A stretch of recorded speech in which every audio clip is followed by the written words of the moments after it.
একটি দ্রব্য 450 টাকায় বিক্রয় করায় তার ক্রয় মূল্যের এত অংশ লাভ হলো, দ্রব্যটির ক্রয় মূল্য কত?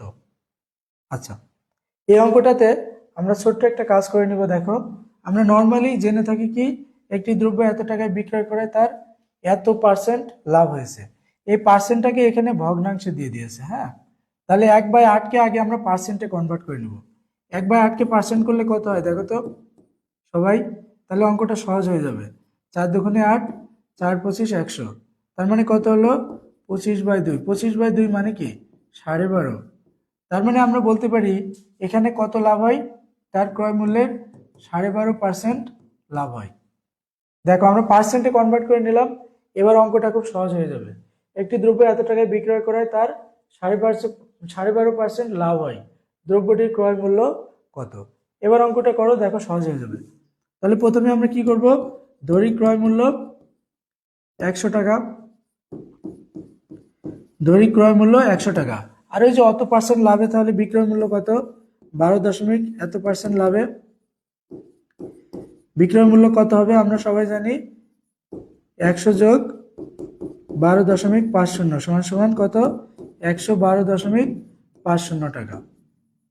তাহলে আমাদের কি আছে, একটা ক্রয় মূল্য আছে, একটা বিক্রয় মূল্য আছে, আর আরেকটা বিক্রয় মূল্য আছে। তার মানে টোটাল দুইটা বিক্রয় মূল্য আছে আর একটা ক্রয় মূল্য আছে। তাহলে আরেকটা ক্রয় মূল্য বের করতে হবে।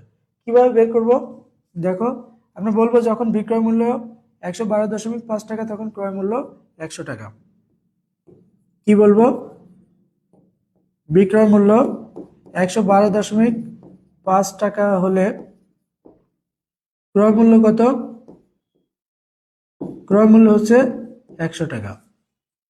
আর বিক্রয় মূল্য 1 টাকা হলে ক্রয় মূল্য কত, এত বাই 112.5 টাকা।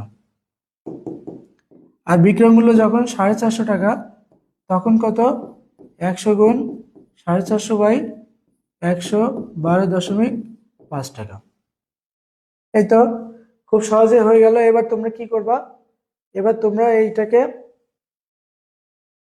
ক্যালকুলেশন করে ফেলো। ক্যালকুলেশন করলে কি হবে দেখো, আমরা প্রথমে কি করতে পারি, এই দশমিকটা উঠালে উপরে একটা কত নেওয়া যায়, উপরে একটা 100 নেওয়া যায়। কিভাবে, দশমিকের জন্য 1, আর এরপরে দুইটা শূন্য আছে এই জন্য দুইটা সংখ্যা আছে এই জন্য দুইটা শূন্য।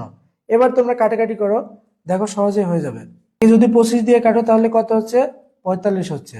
আর একে 4 দিয়ে কাটলে 4 25 100, আর এটা দিয়ে এটাকে কাটলে কত, 10। তাহলে এই 10 আর এই 10 আর 4, 10 10 100, আর 4 দিয়ে গুণ করলে কত হয়, 400 হয়। তাহলে অ্যান্সার হচ্ছে 400, ঘ নাম্বার।